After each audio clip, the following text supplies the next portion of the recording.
My daughter-in-law Sarah sent me a text saying I was too much and needed to back off from their family. I canceled their credit cards that very hour. By morning, she'd sent 73 messages begging me to call back. I'll tell you everything. First, let me thank you for watching Granny's Voice. Please subscribe and tell us where you're watching from in the comments. We might give you a shout-out in our next video. Today's special shout-out goes Deborah Nunley from Georgia. Thank you for being part of our family. Now, let me tell you everything. Let me explain how a simple birthday wish turned into the biggest wake-up call of my life. 'Cause honey, sometimes the truth hurts more than you expect. 2 months ago, I was what you'd call the perfect grandmother. Actually, let me be honest. I was a pushover with deep pockets. At 71, I'd been playing fairy godmother to my son David and his wife Sarah for so long, I forgot what boundaries looked like. My husband Frank left us well off when he passed 6 years back. Well off enough that David and Sarah could live in their fancy townhouse, send little Sophie to ballet classes, and let Sarah stay home to focus on family. I lived alone in my cozy house on Maple Street, the same one Frank and I bought 40 years ago. Every Saturday, I'd drive over with homemade cookies for Sophie. Every month, I'd slip Sarah an envelope with grocery money.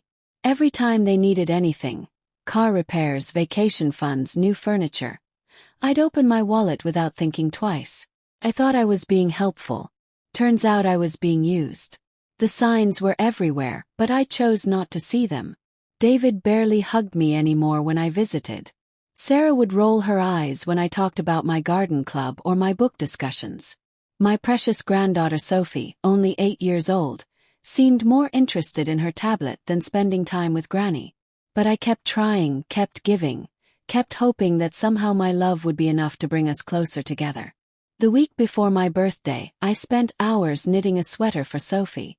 My fingers aren't what they used to be, and every stitch was a struggle, but I wanted to make something special with my own hands, something that showed how much I loved her.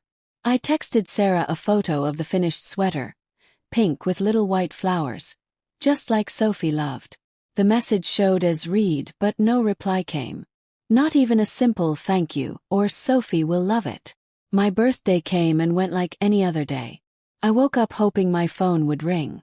I made myself pancakes, Frank's favorite recipe, and ate them alone at our old kitchen table. I watched the mailbox through my window, thinking maybe a card would come.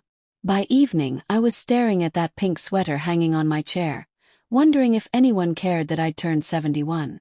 The silence was louder than any argument we'd ever had. That's when the memories hit me like a truck. All those years of putting everyone else first. When David got divorced from his college girlfriend, I paid for his therapy sessions. When he married Sarah, I covered their honeymoon to Hawaii.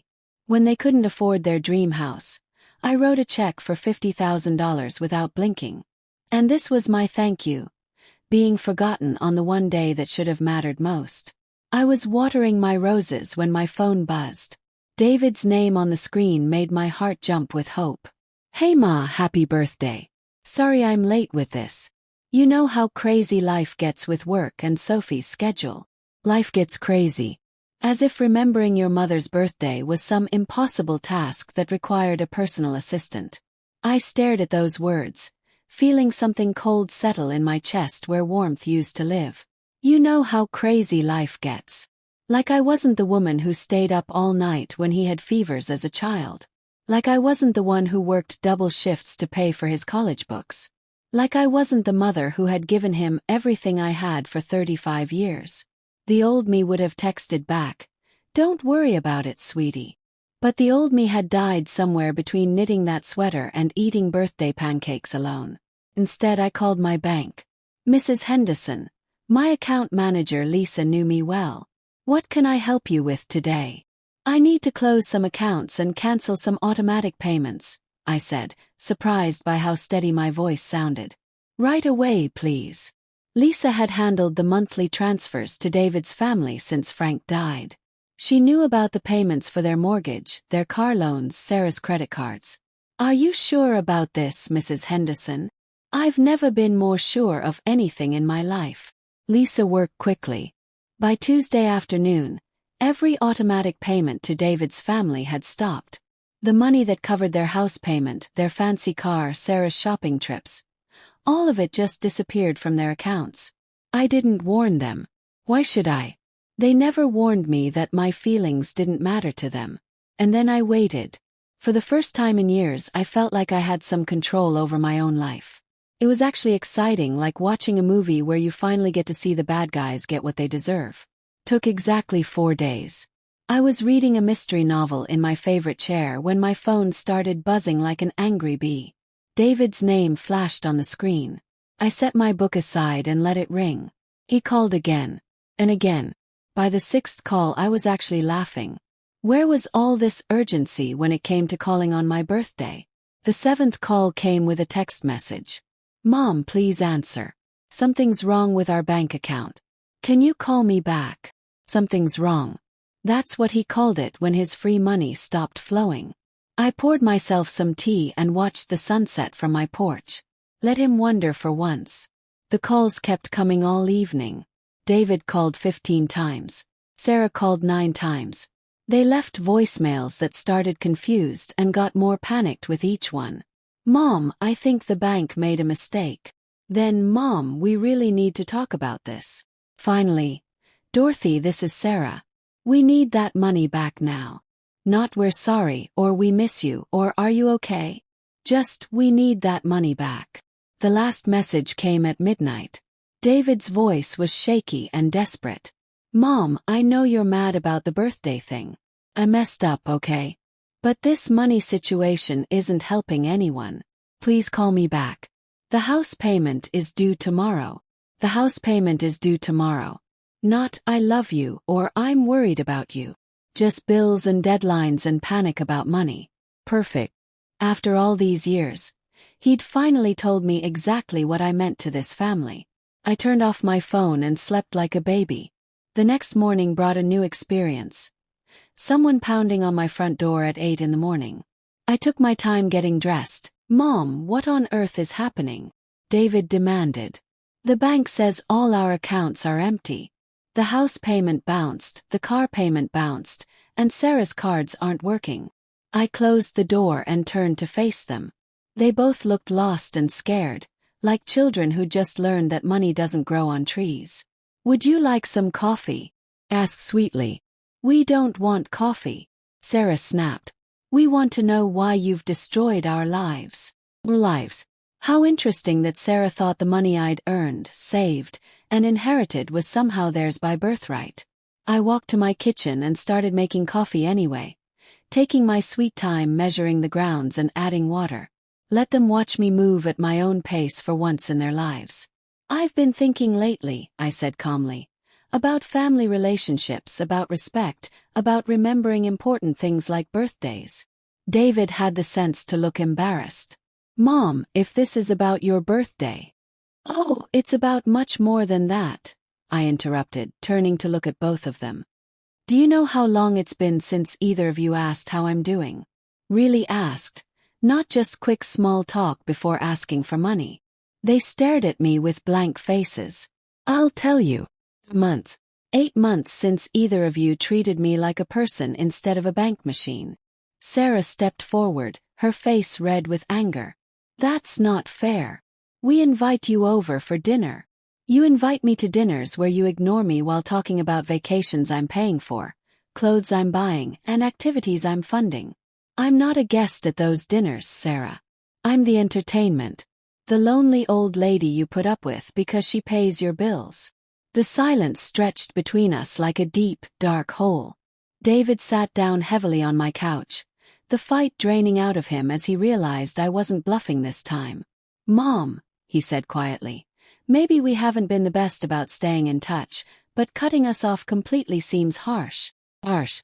Coming from someone who forgot his mother's birthday and then blamed his crazy schedule. Is it harsh, David? Let me put this in perspective for you.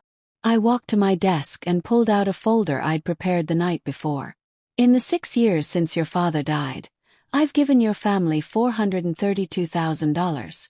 That's not counting gifts, holidays, or that house down payment.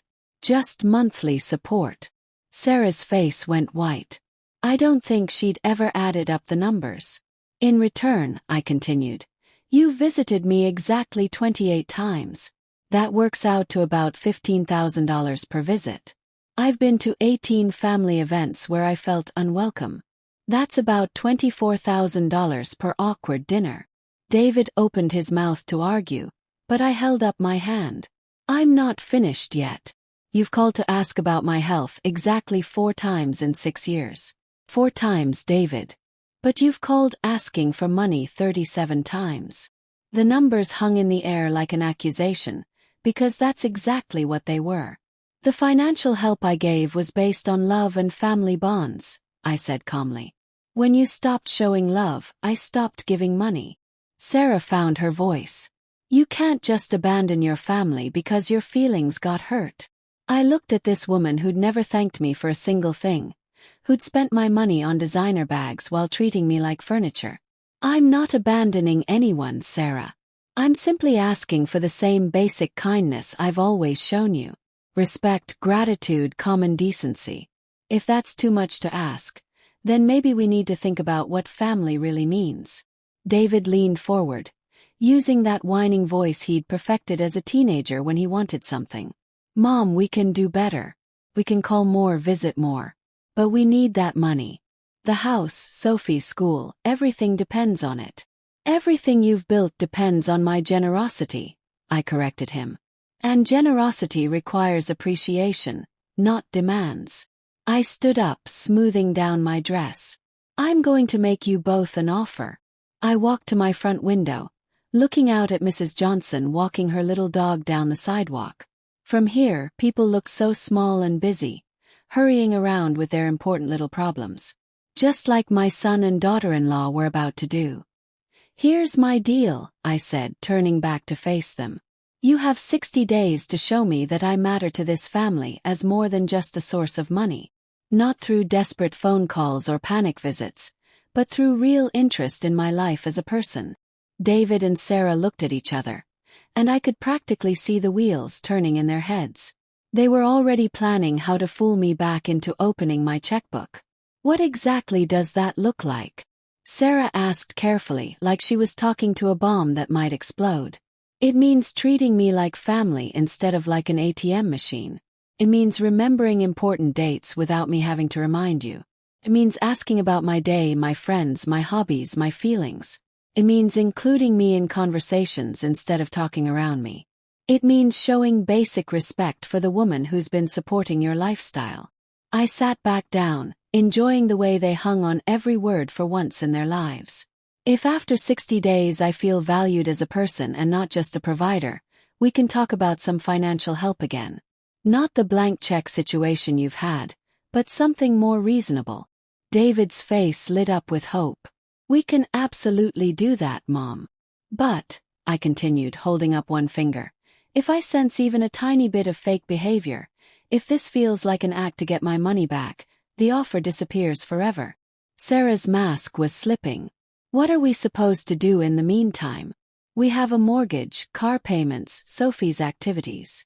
The same thing millions of families do, I said pleasantly. You'll figure it out. David makes good money. You could get a job, Sarah. You could move to a smaller house, buy a cheaper car, find less expensive activities. You know, live within your actual means like most people do. The word job seemed to physically hurt Sarah. She'd never worked a day since marrying David, and the idea of actual employment was clearly terrifying. You're being incredibly mean, she whispered. Am I? Or am I finally being honest about what this relationship has become? I stood up again, signaling that our meeting was over. 60 days, I repeated. Starting right now. And remember, I've had 6 years to learn the difference between real emotion and fake performance. Don't insult my intelligence by trying to trick me. They left without another word, Sarah practically shaking with rage. David looked. In 6 years, this man had never once called to ask about my sleep or my daily routine unless he was making small talk before asking for money. I slept wonderfully, David. How thoughtful of you to ask. Great. Hey, I was thinking maybe we could go to lunch this week. Just me and you. Mother-son time. Mother-son time. When had we ever had regular lunch dates? I couldn't remember a single time David had suggested we spend time together alone. That sounds lovely, I said, curious to see how far this charade would go. Perfect. Oh, and Mom, I've been thinking about what you said yesterday about not appreciating you enough. You're absolutely right. We've been terrible about staying in touch. The script was almost insulting in how obvious it was, but I played along. I appreciate you saying that, dear. 30 minutes later, my phone rang again. 'Twas Sophie. My 8-year-old granddaughter had never called me by herself in her entire life. Our conversations were usually limited to, "Hi, Granny," and "Bye, Granny," when her parents forced her to talk to me during family visits. "Hi, Granny Dorothy. I wanted to call and tell you about my day at school." The words sounded rehearsed, like she was reading from a script. Poor little thing. Her parents had obviously coached her on what to say. "That's wonderful, sweetheart. Tell me everything." She launched into a detailed story about her teacher, her friends, her art class. Everything was super fun and really cool, and she couldn't wait to share it all with her amazing granny. It broke my heart, honestly. Not because she was lying, but because this forced conversation showed how little we actually knew each other. Her parents had turned their own daughter into a tool for manipulation. When she finished her performance, I said gently, "Sophie, honey, you don't have to do this." "Do what, Granny?" "Pretend to want to talk to me because your parents told you to call." Silence. When she spoke again, her voice was smaller, more real. "Daddy said you were upset with us. That maybe you wouldn't want to be our granny anymore if we didn't try harder. Those monsters. They'd scared their own child to manipulate me." "Sophie, listen to me very carefully. I will always be your granny, no matter what happens between me and your parents. That will never change, okay?" "Okay, Granny." "Good. Now, do you actually want to talk to me, or would you rather go play with your toys?" She giggled, and for the first time she sounded like herself. "Can I go play? I want to dress up my dolls." "Of course you can go, sweetheart. I love you, Sophie." "Love you too, Granny." The manipulation campaign was officially underway. Day 3 brought a delivery truck to my door. A huge basket of fancy fruits and chocolates arrived with a card that read, "Thinking of you always. Love, David and Sarah." I'd never received a gift basket from them before. Not for Mother's Day, not for my birthday, not even when Frank died. But now that they needed my money, suddenly they were thoughtful enough to spend $100 on overpriced fruit. I put the basket on my kitchen counter and waited for the follow-up call. Came within 2 hours. "Hi, Mom. Did you get our little surprise?" Sarah's voice was artificially bright and cheerful. "It's lovely, thank you. I just wanted you to know how much we appreciate everything you've done for our family over the years. I know I haven't always been the best daughter-in-law, but I really want to change that." The best daughter-in-law. This woman had barely spoken to me in 3 years except to complain about my cooking or my choice of gifts for Sophie. "That's very sweet of you to say, Sarah. I was wondering if you'd like to go to that new spa downtown this weekend. Maybe get massages and have a girls' day out." A girls' day with the woman who once told David I was too needy when I called to check on them during a snowstorm. "I'll have to think about it," I said. Day 5 brought a handwritten letter from Sophie. Her usually messy handwriting was surprisingly neat, which meant she'd been forced to write it several times until it was perfect. "Dear Granny Dorothy," it began, "I have been thinking about how wonderful you are and how I don't tell you that enough. You are the best granny in the whole world and I love you so much. I hope we can spend more time together soon. Love, Sophie." The letter was sweet, but it reeked of parental coaching. Sophie had never used the word wonderful in her life, and she'd certainly never expressed any desire to spend more time with me. I called David that evening. "Sophie's letter was very touching," I said. "Oh, that was all her idea. She's been feeling really guilty about not being closer to you. David, please stop lying to me. I know you made her write that letter just like you made her call me." Silence on the other end. "Mom, I don't know what you..." "Stop. Just stop. If you want to fix our relationship, it has to be based on honesty, Not performances, not manipulation, not using confused children as props. We're trying to show you we care. You're trying to show me you can follow a script when money is on the line. There's a difference. I hung up, feeling tired and sad. This wasn't going the way I'd hoped. Instead of real change, I was watching them dig themselves deeper into deception. But I'd given them 60 days. And I was a woman of my word. I just wasn't sure how much more amateur theater I could stomach. 3 weeks into their performance, I discovered something that changed everything completely. I was having coffee with my neighbor Betty when she mentioned seeing Sarah at the grocery store. She was telling everyone in line about your mental problems, Betty said carefully. Said you'd been acting strange since Frank died, making irrational financial decisions. My coffee cup rattled as I set it down too hard. She said what? Apparently, you've become difficult to handle, and they're thinking about getting you some professional help.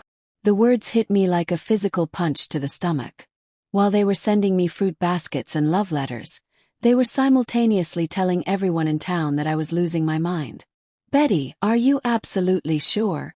Dorothy, I've known you for 20 years. You're the sharpest person I know. But Sarah was very convincing. She had 3 people nodding along and offering advice about dealing with elderly relatives. I spent the rest of our coffee visit in a daze. When I got home, I immediately called my lawyer. Margaret, I need to ask you something important. Has anyone contacted you asking about my mental state or my ability to handle my finances? There was a long pause.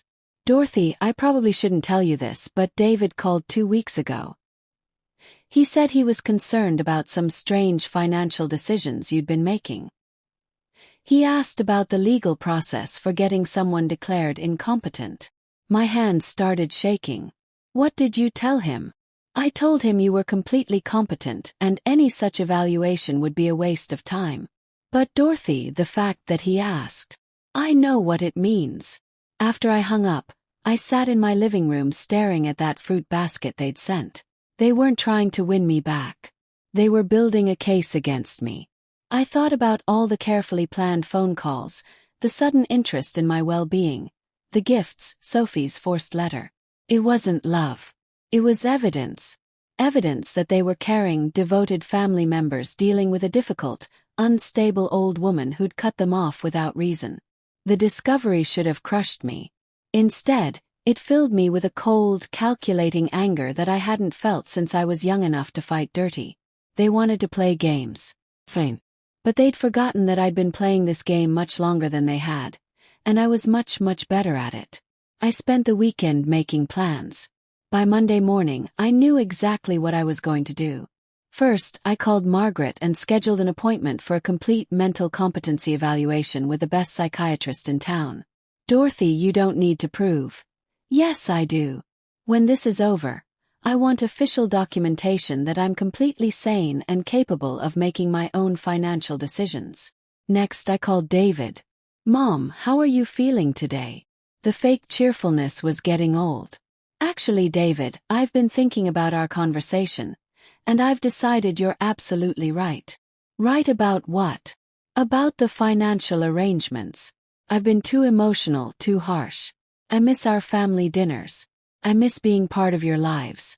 I want to fix this relationship. The relief in his voice was obvious. Mom, that's incredible. I knew you'd come around eventually. You're such a loving, generous person. I want to have dinner this Saturday. All of us, including Sophie. I want to apologize properly and discuss how we move forward. Of course. Sarah will be so happy. She's been worried sick about you. I'll bet she has. That afternoon, I made another call to a private investigator named Tom Wilson, someone Margaret had recommended for sensitive family matters. Mrs. Henderson, what can I do for you? I need to know everything about my son and daughter-in-law's financial situation. Bank accounts, debts, spending patterns, credit cards. And I need to know if they've been talking to any lawyers lately. Tom's report arrived Friday morning, and it was even worse than I'd suspected. David and Sarah were drowning in debt. Beyond the obvious bills I'd been covering, They owed money on credit cards, personal loans, and even borrowed against David's retirement account. But the most interesting discovery was a legal consultation they'd had with an elder law attorney just 3 days after I cut off their money.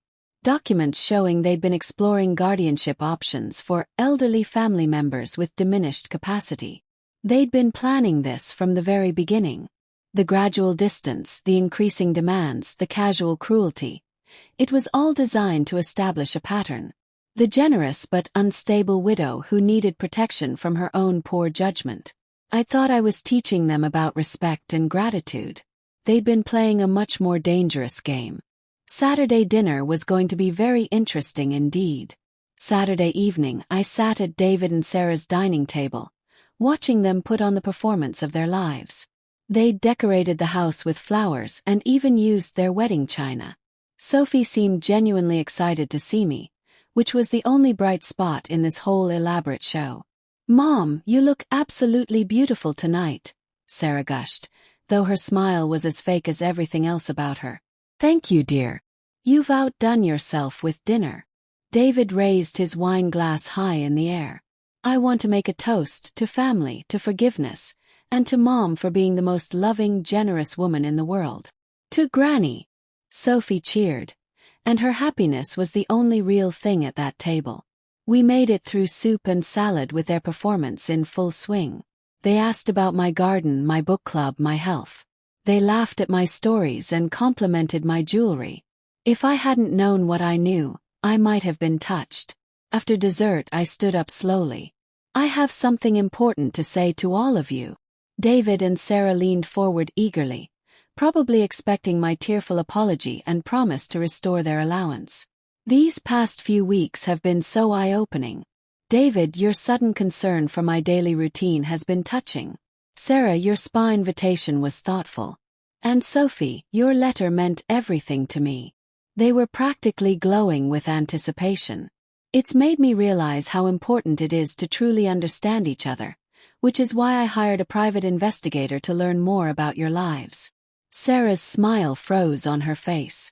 "I also had a complete psychiatric evaluation done to make sure I'm thinking clearly. Perfect mental health, by the way." David went pale. "And I discovered your consultation with that elder law attorney about guardianship proceedings."